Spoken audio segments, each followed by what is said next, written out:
नमस्कार मैत्रिणींनो, मी तुमची पोटभरची सखी। आज आपण साऊथ इंडियन पद्धतीने उपमा बनवणार आहोत।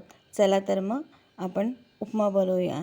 उपमा खायलाही खूप छान लागतो, हेल्दी आहे, टेस्टी आहे। चला तर मग उपमा बनवण्यासाठी मी एक सिक्रेट मसाला घातला आहे। त्या मसाल्यामुळे उपम्याला खूप छान चव येते व उपमा खूप टेस्टी लागतो। चला तर मग बनवूया। एक कढई घेतली आहे मी। कढई गरम झाली आहे, त्यात मी 1 चमचा तूप टाकणार आहोत। तुपामुळे उपम्याला चव खूप छान येते व खायलाही टेस्टी लागतो। तूप गरम झालं आहे, त्यात मी 1 वाटी जाडसर रवा घेतला आहे। तो रवा आपण बारीक गॅसवर छान असा परतून घेणार आहोत। रवा परतला का काढून घेऊ त्याला आपण। कढईत मी आता 2 चमचे तूप टाकलं आहे। तूप छान गरम झालं आहे, त्यात मी जिरं, मोहरी, कढीपत्त्याची पानं हे छान तडतडले आहेत। आता त्यात मी उडदाची डाळ, चण्याची डाळ हे आता परतून घेणार आहे। डाळींमुळे उपम्याला असं एक क्रंचीपणा येतो आणि खायला खूप छान लागतो।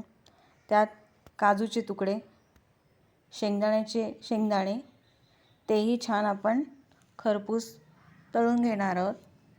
त्यानंतर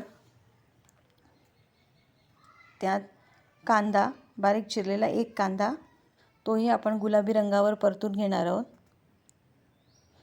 कांदा छान परतून झाला की त्यात आपण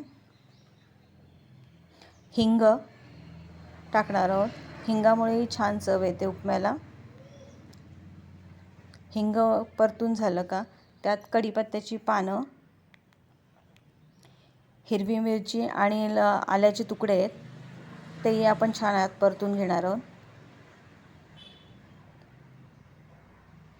तेही छान परतले की त्यात आपण 1 वाटी रवा घेतला आहे म्हणून 2.5 वाटी पाणी घेतलं आहे।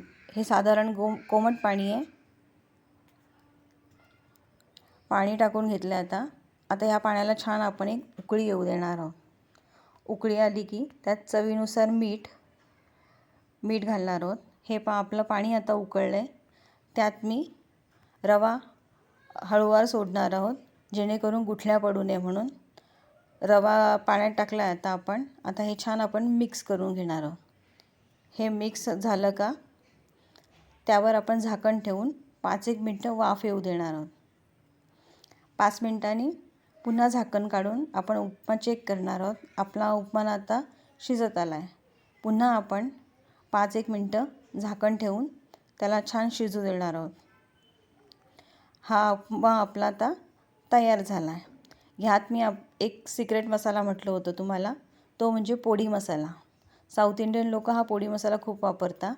या पोडी मसाल्यामुळे उपम्याला खूप छान चव येते व खायलाही खूप छान लागतो। हा आपला आता उपमा तयार झाला आहे। व्हिडिओ आवडल्यास लाईक, शेअर, सबस्क्राईब करा। चॅनल नवीन आहे माझं, सपोर्ट करा आणि तुम्ही पण ही रेसिपी एकदा बनवून पहा।